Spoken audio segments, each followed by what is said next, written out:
Metro rail பணிகளுக்காக சென்னை ராயப்பேட்டையில் உள்ள கோவில்களை இடிப்பது தொடர்பாக சென்னை உயர்நீதிமன்ற நீதிபதி குமரேஷ் பாபு நேரில் ஆய்வு செய்தார். அப்போது காவல்துறையினருக்கும் பக்தர்களுக்கும் இடையே வாக்குவாதம் ஏற்பட்டது. இது பற்றிய மேலும் விவரங்களை செய்தியாளர் ராமச்சந்திரன் விவரிக்க கேட்கலாம். வணக்கம் ராமச்சந்திரன், தற்போதைய கள சூழல் என்ன? காவல்துறையினருக்கும் பக்தர்களுக்கும் இடையே வாக்குவாதம் ஏற்பட்டதற்கான முக்கிய காரணம்? வணக்கம். சென்னை மெட்ரோ ரயில் இரண்டாம் திட்டத்தின் பணிகளுக்காக ராயப்பேட்டையில் இருக்கக்கூடிய ராயப்பேட்டை ஒயிட் சாலையில் உள்ள ரத்ன விநாயகர் மற்றும் துர்க்கை அம்மன் ராஜகோபுரத்தை இடிக்கும் திட்டத்தை எதிர்த்து சென்னை உயர்நீதிமன்றத்தில் வழக்கு தொடுக்கப்பட்டது. அந்த வழக்கின் அடிப்படையில் சென்னை உயர்நீதிமன்ற நீதிபதி திரு கே குமரேஷ் பாபு நேரடியாக வந்து ராயப்பேட்டையில் இருக்கக்கூடிய அந்த இரண்டு கோயிலையும் நேரடியாக ஆய்வு செய்தார்.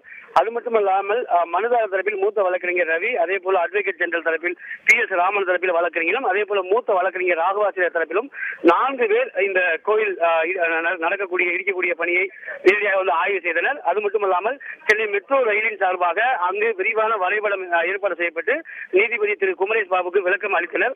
அது மட்டுமல்லாமல் கோயிலின் உள்ளே சென்று அவர் நீதிபதி ஆய்வு செய்த போது பக்தர்கள் உள்ளே செல்ல காவல்துறை அனுமதி மறுத்தனர். இதனையடுத்து அவர்களுக்கு வாக்குவாதம் இதனையடுத்து இதனை ஆய்வு செய்து அறிக்கையாக சென்னை உயர்நீதிமன்றத்தில் தாக்கல் செய்வார்கள் என்று எதிர்பார்க்கப்படுகிறது. அதன் அடிப்படையில் 8ஆம் தேதி இது தொடர்பான வழக்கு விசாரணைக்கு வரும். அந்த வழக்கு விசாரணையில் இது குறித்து விரிவாக எடுத்துரைக்கப்படும் என்றும் எதிர்பார்க்கப்படுகிறது. விரிவான விவரங்களுக்கு நன்றி ராமச்சந்திரன். செய்திகளை உடனுக்குடன் தெரிந்து கொள்ள உடனே சப்ஸ்கிரைப் பண்ணுங்க.